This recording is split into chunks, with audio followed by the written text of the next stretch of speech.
వి gold trusted gold buyers మీరు తాకట్టు పెట్టిన బంగారాన్ని విడిపించి ఈ రోజు ఉన్న మార్కెట్ ధరకు కొనబడును. నమస్తే, నేను Kavitha. Welcome to iDream. భవిష్యత్తును దృష్టిలో పెట్టుకుంటే ఏది బెటర్ ప్లానింగ్ అవుతుంది? ఫైనాన్షియల్గా చూసుకున్నప్పటికీ, లేకపోతే ఇన్వెస్ట్మెంట్ పరంగా ప్లాట్లు బెటరా, లేకుంటే అపార్ట్మెంట్లో ఫ్లాట్ బెటరా? ఏది మనకి ఫ్యూచర్లో లాభకరంగా ఉంటుంది? ఇదే ప్రతి ఒక్కరిని తొలిచే ప్రశ్న. దాని గురించి మనం మాట్లాడుకుందాం. మనతో పాటుగా ఉన్నారు సర్టిఫైడ్ ఫైనాన్షియల్ ప్లానర్ రాంప్రసాద్ గారు. రాంప్రసాద్ గారు, నమస్కారం అండి. నమస్తే మేడం. సో యూజువల్గా ప్రతి ఒక్కరికి, నాట్ ఓన్లీ మధ్యతరగతి కావచ్చు, దిగువ మధ్యతరగతి, ఎగువ మధ్యతరగతి, ప్రతి ఒక్కరికి ఉండే డౌట్, దేంట్లో ఇన్వెస్ట్ చేసుకోవాలి? ప్లాటా, ఫ్లాటా? ఏం చెప్తారు మీరు? అసలు మీ ఒపీనియన్ ఏంటి చెప్పండి ముందుగా. సో యూజువల్గానే ఉండేది ఏంటంటే, ప్లాట్ అంటే మనకు ఉంటుంది ఎప్పటికైనా, అది తరతరాలుగా ఉండే ఒక ఆస్తి అంటారు. ఫ్లాట్ అంటేనేమో దానికి డిప్రిషియేషన్ వాల్యూ ఉంటుంది. 25-30 ఏళ్ళు దాటిన తర్వాత ఇంకా దాన్ని రీసేల్ వాల్యూ అనేది కూడా ఉండదు. మళ్ళీ మనం దాని మీద ఇన్వెస్ట్ ఎంత చేసినప్పటికి కూడా రిటర్న్లు మనకు రావు అనేది ఒక షెల్టర్ కోసం తీసుకుంటున్నాను అన్నది తప్ప. ఇంకా కారణం ఏంటి అపార్ట్మెంట్ పెరగకపోవటానికి? ఇంకా ఎందుకు పెరగదు అనేది. సో మనం లోన్లు కడుతూ ఉన్నాం, బ్యాంకర్ దగ్గర లోన్ తీసుకుంటున్నాం, ఎవ్రీ మంత్ మళ్ళీ మనమే పే చేయాల్సి వస్తుంది. సో మన ఓన్ ఇంట్లో మనం ఉన్న ఫీల్ కంటే కూడా బ్యాంకర్కి రెంట్ కడుతున్నాం అనే ఒక ఫీల్ ఒకటి ఉంటుంది. అంతేనా? అవునండి. ఇంకా ఇంకా చాలా ఉన్నాయి అబ్జెక్షన్స్, చాలా ఉంటాయి యూజువల్గా. అందుకే మనకి ఎందులో ఇన్వెస్ట్ చేయాలి అంటే మేజర్ అబ్జెక్షన్స్ ఒక 4-5 తీసుకుంటే, ఫస్ట్ థింగ్ అపార్ట్మెంట్ డిప్రిషియేషన్ అనేది అందరూ దానికి జాయిన్ వర్డ్ అయిపోయింది. అపార్ట్మెంట్ అంటే డిప్రిషియేషన్, దానికి లైఫ్ ఉండదు. Okay, perfect. డిప్రిషియేషన్ ఒకటి. నెక్స్ట్, లోన్ తీసుకుంటే ఇంట్రెస్ట్ ఎక్కువ కట్టేస్తాం. సెకండ్ది. థర్డ్, అపార్ట్మెంట్లో మీకు ల్యాండ్ షేర్ చాలా తక్కువ వస్తుంది. ల్యాండ్ కొంటే పెరుగుతుంది కదా, రిపేర్లు వస్తాయి. పాతది అయితే ఎవరో కొనరు, ఇవే కదా, దాని లైఫ్ స్పాన్ అయిపోద్ది, మళ్ళీ కట్టాల్సి వస్తుంది. ఇవన్నీ అబ్జెక్షన్స్. అందరు ఇవే చెప్తున్నారు, కానీ రియాలిటీ చెక్ చేస్తే ఇట్ ఇస్ ఎంటైర్లీ డిఫరెంట్. ఒక ప్లాట్ కన్నా, ఒక స్థలం కొన్నదానికన్నా ఒక అపార్ట్మెంట్ కొనడం చాలా రెట్లు బెటర్. ఎలా అంటే, ఫస్ట్ ఆఫ్ ఆల్ ఇప్పుడు అందరూ అన్నారు కదా, కాస్త పేషెన్స్గా, అంటే ఇన్నాళ్ళు అదే విన్నాం కాబట్టి నమ్ముతున్నాం. వి కాంట్ డినే, ఫిక్స్ అయిపోయాం. అందరూ చెప్పింది మనం నమ్ముతున్నాం. మనం ఎప్పుడైనా వెరిఫై చేసామా? నేను ఫస్ట్ రిక్వెస్ట్ చేసేది, మీరు బిఫోర్ మేకింగ్ ది స్టేట్మెంట్ అపార్ట్మెంట్కి డిప్రిషియేషన్ ఉంటుంది అన్నారు కదా, ఒక్క అపార్ట్మెంట్ డిప్రిషియేట్ అయింది హైదరాబాద్లో చూపించగలుగుతారా? ఒక 20 years బ్యాక్, 30 years బ్యాక్ కొనింది. ఓకే, అసలు ప్రతి ఒక్కరు ఇప్పుడు ఈ స్టేట్మెంట్కి జడ్జిమెంట్కి వచ్చింది ఎవరంటే, ఒకటి ఇంతవరకు కొననోళ్ళు ఒకళ్ళు వచ్చేసారు, రావడం వల్ల వాళ్ళ భవిష్యత్తుని వాళ్ళు ఇబ్బందులు పెడుతున్నారు. ఇంకోటి, కొన్న వాళ్ళు కూడా ఇదే స్టేట్మెంట్ ఇస్తున్నారు. 10 ఏళ్ల క్రితం, 20 ఏళ్ల క్రితం, 30 ఏళ్ల క్రితం హైదరాబాద్లో అపార్ట్మెంట్ కొన్నోళ్ళు చాలామంది ఉన్నారు ఈరోజు హైదరాబాద్. వీళ్ళందరూ కూడా ఈ స్టేట్మెంట్ ఇస్తున్నారు. అది చాలా బాధాకరం. అసలు ఫస్ట్ నేను రిక్వెస్ట్ చేసేది ఏంటంటే, ఎవరైనా హైదరాబాద్లో ఒక 20 years బ్యాక్ ఫ్లాట్ కొంటే ఆ రోజు ప్రైస్ ఎంత ఉండేది మేడం? ఇప్పుడు హార్డ్లీ ఒక 30-40 లక్షల్లో ట్రిపుల్ బెడ్రూమ్ ఫ్లాటే వచ్చేది. 20 ఏళ్ల క్రితం 30-40 చాలా ఎక్కువ. 2004లో నేను చెప్తాను ఎగ్జాంపుల్. 2004-05లో అప్సిగూడ స్ట్రీట్ నెంబర్ 8 ఒకటి అప్పుడు బాగా కన్స్ట్రక్షన్స్ అయినాయి. 2004 నుంచి చేసి 5లో హ్యాండ్ ఓవర్ చేశారు. ఆ రోజు అక్కడ ఏ ఫ్లాట్ కూడా మీకు 6 లక్షలకు మించి లేదు రేట్. 6 లక్షలకు మించి రేట్ లేదు. కొన్నోళ్ళు ఎవరిని ఉంటే కామెంట్స్లో పెట్టచ్చు. అందరూ వాళ్ళ యొక్క ఎక్స్పీరియన్స్ని కామెంట్స్లో పోస్ట్ చేస్తే విషయం అర్థమవుద్ది, కంక్లూజన్కి రాకుండా. ఇప్పుడు దాన్ని డిసైడ్ చేస్తుంది ఎవరు? దాన్ని ఎక్స్పీరియన్స్ అయిన వాళ్ళు. కొనని వాళ్ళు చెప్పకూడదు కదా. కొన్ని దాంట్లో ఉన్నవాళ్ళు 20 ఏళ్ళుగా 30 ఏళ్ళుగా చెప్తే అది ఫైనల్ కదా. ఇప్పుడు అప్సిగూడ స్ట్రీట్ నెంబర్ 8లో అన్ని అపార్ట్మెంట్స్ ఆ రోజు వెలిసాయి 2004-05 మధ్యలో. గట్టిగా అంటే 6 నుంచి 7-8 లక్షలు ఆ రోజు. ఈరోజు ఎంతకు వస్తుంది అపార్ట్మెంట్? ఇప్పటికి 19-20 ఏళ్ళు అయింది కదా. ఇప్పుడు ఎంతకు రావచ్చు అపార్ట్మెంట్ చెప్పండి మీరు? మీ అంచనాలో చెప్పండి, ఎంతకు రావచ్చు? 1300 SFT ఉంది అప్సిగూడ స్ట్రీట్ నెంబర్ 8లో, విచ్ ఈస్ 20 years ఓల్డ్. ఇప్పుడు ఎంతకు వస్తుంది మనం కొనాలంటే, ఒక వ్యక్తి అమ్మాలంటే? మినిమం 50-60 lakhs అయినా ఉంటుంది కదా. ఎస్ కదా, ఆల్మోస్ట్ 10 times పెరిగింది. డిప్రిషియేషన్ ఎక్కడ మాడుతున్నారు? కాకుంటే డిప్రిషియేషన్ అనగానే ఎందుకని గుర్తు? అసలు డిప్రిషియేషన్ రాంగ్ వర్డ్ చెప్పేసారు, అది నమ్ముతున్నాం. ఫిక్స్ అయిపోయి డిప్రిషియేషన్ అంటే తగ్గడం కదండి. ఎక్కడ తగ్గింది? అసలు ఏదైనా ఒక్క అపార్ట్మెంట్ ఏమన్నా 10లో 1 ఏదైనా చెప్తారు, అది కూడా షార్ట్ రేంజ్లో 6 years అయింది మాది పెరగలేదు, 10 years అయింది కొన రేటు కమ్మని చెప్పేది 100లో ఒక 4. కానీ 95 మంది వాళ్ళ ఎక్స్పీరియన్స్ ఏంటంటే, ఒక అపార్ట్మెంట్ కొన్న వ్యక్తికి నా స్టేట్మెంట్ ఏంటంటే, మీరు ఒక అపార్ట్మెంట్ ఫ్లాట్ కొంటే అది ప్రతి 10 ఏళ్ళకి దాని ధర రెట్టింపు అవుతుంది. ప్రతి 10 ఏళ్ళకి. అది కూడా చాలా లోయర్ సైడ్ చెప్తున్నాను నేను. ఇప్పుడు అప్సిగూడ స్ట్రీట్ నెంబర్ 8 ఇది ఆ రోజు 8 లక్షలు వేసుకోండి మీరు. ఫస్ట్ 10 ఇయర్స్లో డబ్బులు అంటే 16 లక్షలు అవ్వాలి, మళ్ళీ 10 ఇయర్స్లో డబ్బులు అంటే 32 లక్షలు అవ్వాలి. మరి ఇప్పుడు 60 లక్షలు 50 లక్షలు మీరే చెప్పారు కదా, ఎక్కడుంది డిప్రిషియేషన్? సో ఇక్కడ ప్రూవ్ అయిపోయింది డిప్రిషియేషన్ లేదు. ఎవరినైనా అంటే ప్రాబ్లం ఏంటంటే ఇప్పుడు వరకు కొన్నోళ్ళు కామెంట్స్ పెడుతున్నారు కంక్లూజన్, కానీ ఇప్పుడు ఎక్స్పీరియన్స్ ఉన్న వాళ్ళ ఎక్స్పీరియన్స్ షేర్ చేస్తే మనకు విషయం తేలిపోతుంది. అలానే అంటారు. ఇప్పుడు నా దగ్గరకు వచ్చిన చాలామంది క్లయింట్స్ డిప్రిషియేషన్ అంటారు. సార్ మీరు ఎప్పుడు కొన్నారు? సార్ మేము 2006లో కొన్నాం. ఎంత కొన్నారు? సార్ మేము 11 lakhs కొన్నాం. ఇప్పుడు ఎంత వస్తుంది? 75 lakhs అమ్మారు సార్ మొన్న. మరి కళ్ళ ముందు కనిపిస్తుంది. డిప్రిషియేషన్ ఎక్కడుంది అంటే అందరూ అలాగే అంటారు కదా సార్, ల్యాండ్ అయితే ఎక్కువ పెరుగుతుంది, ల్యాండ్ షేర్ తక్కువ వస్తుంది అని. అసలు మీరు అపార్ట్మెంట్లో అందరి లాజిక్ ఏంటంటే, రాంగ్ లాజిక్ ఏంటంటే, మీకు స్థలం కొంతే వస్తుంది, మీరు కొంటున్న ₹1,00,00,000 స్థలానికి 30 లక్షలు పోతే 70 లక్షలు కన్స్ట్రక్షన్కే పోతుంది, ఈ కన్స్ట్రక్షన్కి వాల్యూ తగ్గుతుంది కదా గోయింగ్ ఫార్వర్డ్ అన్నారు. ఎందుకు మీరు సపరేట్ చేస్తున్నారు? మీరు అమ్మితే యాజ్ అన్ అపార్ట్మెంట్ ఫ్లాట్గా అమ్ముతున్నారా, స్థలం గోడలు విడగొట్టి అమ్ముతున్నారా? అపార్ట్మెంట్ ఫ్లాట్గానే కదా అమ్ముతున్నాం. యాజ్ అ ఫ్లాట్గా మీరు ఎంత కొన్నారు, యాజ్ అ ఫ్లాట్గా ఎంత వస్తుంది? ఇది మొదటి point. Next point, second hand flats ఎవరు కొంటారంటారు. అవును, అసలు విషయం ఏంటంటే సెకండ్ హ్యాండ్ ఫ్లాట్స్ ఎవరు అమ్మరు. నేను చాలామంది నన్ను కలిసిన వాళ్ళు 93, 94లో హైదరాబాద్లో టిపికల్గా బెస్ట్ ఆఫ్ ద బిల్డింగ్స్ కొనింది 3 లక్షలకి. 3 లక్షలు కొన్నారు 93, 94 టైంలో ఒక అపార్ట్మెంట్ ఫ్లాట్ ఇన్ హైదరాబాద్. ఎవరైనా ఒప్పుకుంటారు ఈ మాట, అప్పుడు కొన్నోళ్ళు. అవన్నీ ఈ రోజుకి అలాగే ఉన్నాయి. ఈరోజు ఎంత రేట్ నడుస్తుంది వాటిది? అమ్మితే 60, 70, 80 లక్షలు నడుస్తుంది ఈ రోజుకిను. 30 ఏళ్ళు గడిచిపోయింది. ఈరోజు నేను అంటాను, సార్ మీరు 3 లక్షలు కొన్నారు, 80, 90 లక్షలు వస్తుంది, ఇంకా ఎందుకండి దాన్ని అలా ఉంచి రెంట్కి ఇస్తారు, వీళ్ళు ఇంకోటి కొని మూవ్ అయిపోయారు అన్ని రోజులు ఎవరు ఉండరు ఒక దగ్గర, అప్గ్రేడ్ అవుతారు కదా అంటే, లేదు రామప్రసాద్ అమ్మని అంటారు.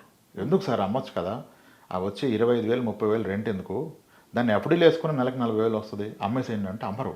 ఎందుకంటే ఒక లాజిక్ ఆలోచించండి రామప్రసాద్ గారు, మేము ఆ రోజు కొన్నది 3 లక్షలు, ఈరోజు మాకు అద్దె వస్తుందండి 3.5 లక్షలు. డిప్రిషియేషన్ అంటున్నారు.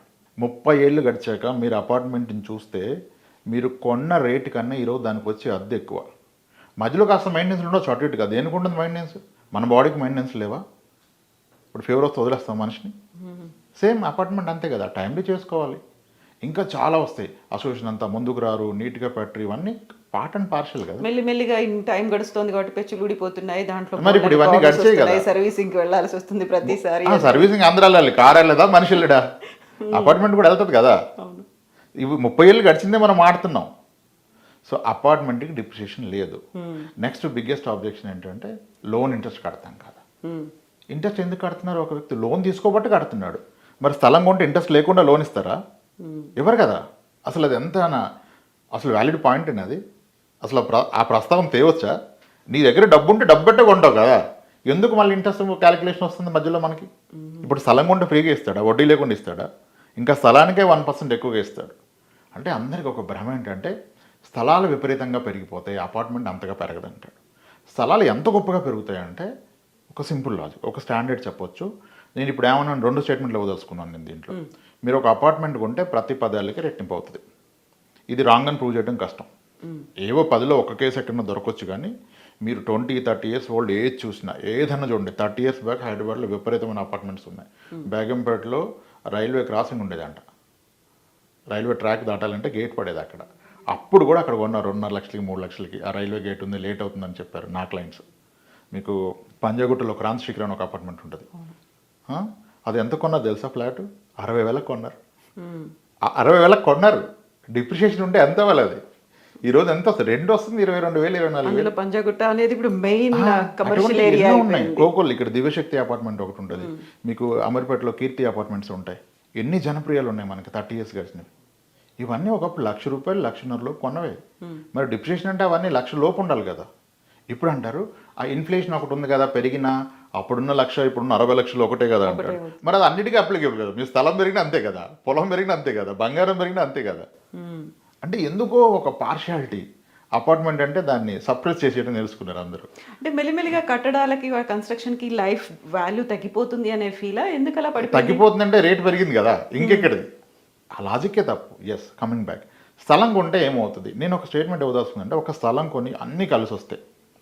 మీరు ఒక వెంచర్లో కొన్నా, సిటీ మధ్యలో కొన్నా, ఒక స్థలం అనేది ప్రతి 6 ఏళ్ళకి రెట్టింపు అవుతుంది. 6 ఏళ్ళకి రెట్టింపు అయితే అందరూ హ్యాపీనే, 6 ఇయర్స్కి రెట్టింపు అయితే హ్యాపీనే. 6 ఇయర్స్కి డబుల్ అయితే ఎంత పర్సెంటేజ్ అనగానే అందరూ 100% పెరిగింది కదా అంటారు. అలా 6 ఇయర్స్కి 100 చెప్పకూడదు కదా. వడ్డీ అనేది పర్ ఇయర్ ఎంత లెక్క చేయాలి, అంతే కదా. మరి 6 ఏళ్ళకి 100% పెరిగితే ఇయర్లీ ఎంత అంటారు? మీరైతే ఎంత అంటారు చెప్పండి, నేను క్యాలిక్యులేట్ చేస్తాను, లాజిక్ చెప్పండి. 6 ఇయర్స్కి 100 అంటే పర్ ఇయర్ ఎంత? వెంటనే 100/6 కొడతారు, అది తప్పు. 100/6 కొడితే 16.6 వస్తుంది, విచ్ ఈజ్ రాంగ్. ఇదేమి 6 మామిడికాయలు 100 రూపాయలు అయితే మామిడికాయ రేటు కాదు కదా, వడ్డీ రేటు. వడ్డీ రేట్లో చక్రవడ్డీ కట్టాలి. మీకు ఫస్ట్ ఇయర్ పెరిగిందనేది మళ్ళీ వడ్డీ రావాలి కదా. అలా కడితే కాంపౌండ్ ఇంట్రెస్ట్కి మనం ఒక ఫార్ములా వాడతాం ఫైనాన్స్లో, రూల్ ఆఫ్ 72 అని. ఏదైనా ఒకటి రెట్టింపు అయితే అది ఎంత పర్సెంటేజ్ పెరిగిందో తెలవాలంటే 72 divided by number of years కొట్టాలి. 72/6 అంటే 12% పెరిగినట్టు. చక్ర వడ్డీలో ఒక స్థలం కొంటే అద్భుతాలు జరిగితే మీకు పెరిగేది ఎవ్రీ 6 ఇయర్స్కి డబుల్. ఇక్కడికి విషయం తేలిపోయింది కదా. 12% ఇస్తుంది. మంచిదంటే 12 మంచిదే, గ్రేట్ అంటే గ్రేటే, గుడ్ అంటే గుడ్. అక్కడికి ఆపేసేయండి, స్థలం గురించి ఇంక ప్రస్తావన తేయకూడదు. మళ్ళీ అప్పుడు పొలం 1,00,000 కొన్నారు, 1 కోటి, ఇవన్నీ చెప్తారు. 6 ఇయర్స్కి డబులే వస్తుంది అంతను. ఓకే, ఒక స్థలం కొంటే 6 ఇయర్స్ డబుల్. కానీ ఒక స్థలంలో మనకు ఎటువంటి రాబడి ఉండదు, ఇంకా మరి పైగా దాన్ని కాపలా కాసుకోవాలి, లీగల్గా ఒక టెన్షన్ ఉంటుంది. సరే ఇప్పుడు తగ్గే ఎరాలు ఇవన్నీ వచ్చి ఓకే, స్థలం అయిపోయింది. ఇప్పుడు అపార్ట్మెంట్ 10 ఇయర్స్లో డబుల్ అన్నాను. 10 ఇయర్స్లో డబుల్ కానీ అపార్ట్మెంటే చూపించలేరు మీరు. మళ్ళీ అంటారు ఏరియాని బట్టి. ఏరియాని బట్టి కాదు, ఏరియాని బట్టి మీరు కొనే రేటు కూడా ఉంటుంది కదా. ఇప్పుడు మనకి ప్రైమ్ లొకేషన్లో డబుల్ బెడ్రూమ్ 1 కోటి రూపాయలు, కాస్త ఇంటి దగ్గరికి వెళ్తే ట్రిపుల్ బెడ్రూమ్ 1 కోటి రూపాయలు. 10 ఇయర్స్ తర్వాత ఈ కోటిది 2 కోట్లు అవుతుంది, అది 2 కోట్లు అవుతుంది. సో ఏరియాని బట్టి మీరు కొనే ప్రైస్ ఉంటుంది. ఏ ఏరియా అయినా ఎక్కడైనా ఎవ్రీ 10 ఇయర్స్కి డబుల్ అవుతూ పోతుంది అపార్ట్మెంట్. 10 ఇయర్స్కి డబుల్ అంటే ఎంత పర్సెంటేజ్ పెరిగినట్టు? ఇందాక అనుకున్న రూల్ ప్రకారం 72/10 అంటే 7%లో అపార్ట్మెంట్ గ్రో అవుతుంది కదా. 7%లో అపార్ట్మెంట్ గ్రో అవుతుంది. మరి ఇది 7 కదా, స్థలానికి 12 చెప్పారు కదా మీరు, అపార్ట్మెంట్ తక్కువ అంటే అది తప్పు. ఎందుకంటే ఒక అపార్ట్మెంట్లో మనకంటూ రెంట్ వస్తుంది, మరి రెంట్ కలపాలి కదా. ఈరోజు టిపికల్గా హైదరాబాద్లో ఎవరైనా అది సెకండ్ హ్యాండ్ కానీ కొత్తది కానీ 1 కోటి రూపాయల ఫ్లాట్ కొన్న పక్షంలో, వాళ్ళు ఉండని పక్షంలో 25,000 రెంట్ గ్యారంటీ. నేను లోయర్ సైడ్ చెప్తున్నాను, 32 వచ్చేవాళ్ళు ఉన్నారు. నెలకి 25,000 అంటే సంవత్సరానికి ఎంత? 3 లక్షల రూపాయలు. 1 కోటి రూపాయల పెట్టుబడి మీద 3 లక్షలు వస్తుందంటే 3% వచ్చినట్టే కదా. అప్పుడు ఈ 3 తీసుకెళ్ళి 7 కలపాలి కదా, పెరుగుతున్న 7కి 10 అవుతుంది. 10 కూడా తక్కువే కదండి, మీరు ప్లాట్ 12 అని మీరే చెప్పారు కదా అనే ప్రస్తావన వస్తుంది. కానీ ఈ రెంట్ 25,000 అలానే ఉండదు, రాబోయే 10 ఏళ్ళలో రెంట్ పెరిగి రెట్టింపు అవుతుంది. ఎవ్రీ ఇయర్ పెంచే వాళ్ళు కూడా ఉన్నారు. పెంచాల్సిందే కదా, మరి ఇన్ఫ్లేషన్ పెరుగుతున్నప్పుడు ఎలా? మనం ఇప్పుడు యాజ్ ఎ టెనెంట్ ఏమో పెంచుతున్నాడు అంటాం, యాజ్ ఎ ఓనర్ ఏమో నేను ఇంత ఈఎంఐలు కట్టేస్తాను, పెంచకపోతే ఎలా, నా ఖర్చులు పెరిగిపోయి అంటాడు. ఇప్పుడు ఒక రిటైర్డ్ సీనియర్ సిటిజన్ ఈ రెంట్ మీద బ్రతికినప్పుడు మరి ఆయన ఖర్చులు పెరుగుతాయని పెంచాలి కదా కదా. సో కాబట్టి నేనేమంటున్నానంటే 25,000 రెంట్ 10 ఏళ్ళలో పెరిగి రెట్టింపే అవకాశం ఉంది. సో యావరేజ్ రెంట్ 3 కాకుండా డబుల్ తీసుకోవచ్చు, 5% తీసుకోండి, సరే 6 వద్దు. కొంతమంది కట్టగానే కొనగానే కూడా 5% వస్తుంది. 5% రెంట్ వస్తుంది, 7% అప్రిసియేషన్. 7 + 5 = 12. అంటే స్థలము 12, అపార్ట్మెంట్ 12. మరి 2 12 అయితే ఏది బెస్ట్? డెఫినెట్గా అపార్ట్మెంట్ బెస్ట్. ఎందుకంటే ఇప్పుడు ఒక వ్యక్తి 1 కోటి రూపాయలు పెట్టి ఒక ప్లాట్ కొన్నారండి, ఇంకో వ్యక్తి 1 కోటి రూపాయలు పెట్టి అపార్ట్మెంట్ కొన్నాడు. వీళ్ళిద్దరు ఇన్వెస్ట్మెంట్ కొరకు కొన్నారు. మొదటి ఇల్లు ఉన్నాయి, సొంత ఇల్లు ఉన్నాయి, లోన్ ఉందో అయిపోయిందో పక్కన పెడితే ఇప్పుడు ఇద్దరి దగ్గర 1 కోటి ఉంది, బోనస్ వచ్చింది, ఏదో డబ్బులు వచ్చాయి, 1 కోటి పెట్టుకున్నారు. 1 కోటి రూపాయల స్థలం కొన్న వ్యక్తికి ఏమొస్తుంది? ఏమీ రాదు. ఏదైనా లీగల్ ఇష్యూ వస్తే హార్ట్ అటాక్ వస్తుంది, బీపీ వస్తుంది, అంతే, ఇంకేం రాదు. అపార్ట్మెంట్లో లీగల్ ఇష్యూ వచ్చే అవకాశం చాలా తక్కువ, అసలు రాదు. ఇప్పుడు ఏదో కొంతగా నడుస్తుంది కానీ అది వదిలేస్తే లేదు కదా. 1 కోటి రూపాయల అపార్ట్మెంట్ కొన్న పక్షంలో మీకు నెలకి 25,000 వస్తుందిగా, ఒక పిల్లోడు ఫీజు కట్టచ్చు కదండి. 3 లక్షల అద్భుతమైన స్కూల్లో సీట్ వస్తుంది కదా. అండ్ ఈ స్కూల్ ఫీజు పెరుగుతుంది, అలానే అపార్ట్మెంట్ రెంట్ పెరుగుతుంది. అంటే మీ పిల్లోడిని +2 వరకు చదివిస్తుంది ఒక అపార్ట్మెంట్. 1 కోటి రూపాయలు పెట్టుకొని ఆ అద్దెని కనుక మీ అబ్బాయి చదువుకో పాప చదువుకో అటాచ్ చేస్తే చదివిస్తుంది. తీరా హైయర్ ఎడ్యుకేషన్ వచ్చాక ఒక మంచి ప్రీమియర్ ఇన్స్టిట్యూట్కి వెళ్తాడు అంటే ఈరోజు ఒక 30 లక్షలు, ఒక 18 ఏళ్ళ తర్వాత ప్రాబ్లీ అదొక 1,20,00,000, 1,50,00,000 అవుద్ది. అప్పటికల్లా మీ అపార్ట్మెంట్ కూడా అంతకంటే చాలా ఎక్కువ అయిపోద్ది కదా, 2 కోట్లు అయిపోద్ది కదా. 10 ఇయర్స్కి డబుల్ అనుకున్నాం కదా. ఇప్పుడు 1 కోటి రూపాయలు కొంటే 10 ఇయర్స్కి 2 కోట్లు, 20 ఇయర్స్కి 4 కోట్లు. ఇప్పుడు నమ్మరు, అంత అవ్వదు, ఇంకా పీక్ అంటారు. ప్రతిసారి ఇలానే అనుకున్నారు. 93లో 3 లక్షలు కొన్న వ్యక్తి 1 కోటి రూపాయలు వద్దనుకున్నాడా? 50 లక్షలు ఊహించాడా? ఎవరు ఊహించలేదు కదా. సో ఇది పెరుగుతుంది. ఒక పిల్లని చదివిస్తుంది, కావాలంటే హైయర్ ఎడ్యుకేషన్ కూడా మీకు ఇది దీన్ని అమ్మని తీసుకోవచ్చు కావాలంటే, కాంట్రవర్ట్ సినారియో. లేదంటే దీన్ని ప్లడ్ చేసి ఎడ్యుకేషన్ లోన్ తీసుకోవచ్చు. ఒక స్థలం మీద రాదు లోన్, ఒక అపార్ట్మెంట్ ఫ్లాట్ మీద వస్తుంది. ఇప్పుడు ఒక వ్యక్తి పూర్తి డబ్బులతో కనుక ఒక అపార్ట్మెంట్ ఫ్లాట్ కొంటే రేపు ఇతనికి ఇబ్బంది వచ్చి ఒక ఇన్కమ్ ఆగిపోయింది, ఇది ఒక ఇన్కమ్ లాగా పనిచేస్తుంది, ఇది భరోసా ఇస్తుంది. ఒక స్థలం ఇవ్వదు కదా. అసలు అపార్ట్మెంట్ డిప్రిషియేషన్ లేదు, కానీ దీన్ని చాలా బలంగా నమ్ముతున్నారు. అది ప్రాబ్లం. ప్రూఫ్స్ అంటే ఎక్కడా లేవు. లొకేషన్ స్పెసిఫిక్ కాదు, లొకేషన్ బట్టి మీరు కొనే ప్రైస్ కూడా ఉంది. రిలేటివ్ గ్రోత్ చూసుకోవాలి మీరు. ల్యాండ్ తక్కువ వస్తేనే చాలా రాంగ్ ప్రస్తావన కదా. ల్యాండ్తో ఏం సంబంధం, మీరు అమ్ముతున్నారు కదా. ఇప్పుడు ఉన్నాయి కదా 30 ఏళ్ళ క్రితం కట్టిన అపార్ట్మెంట్స్. ఎంత ఓల్డ్ అయినా ప్రతి 10 ఇయర్స్కి పెరుగుతూనే పోతుంది.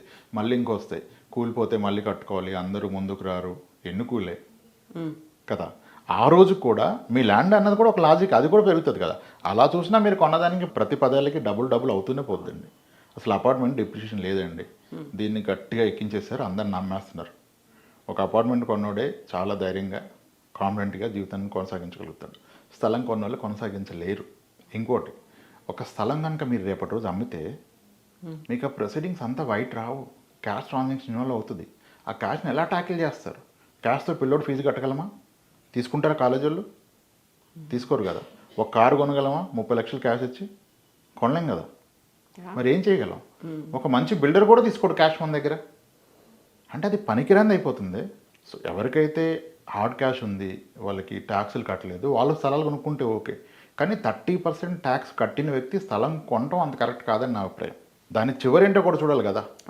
అది అంత రోజులు చూసుకోవాలి. ఎండ్ రిజల్ట్ ఏంటి? వాడతాను అంటాడు, ఎడ్యుకేషన్కి వాడతాను. ఎడ్యుకేషన్కి ఎలా వాడతావు? నువ్వు అమ్మితే నీకు వైట్ ఇస్తున్నారా? మరి అది కాలేజ్ అతను తీసుకున్నప్పుడు ఎలా వాడతారు మీరు? ఇవన్నీ ఒకసారి పరిగణలోకి తీసుకోవాలా.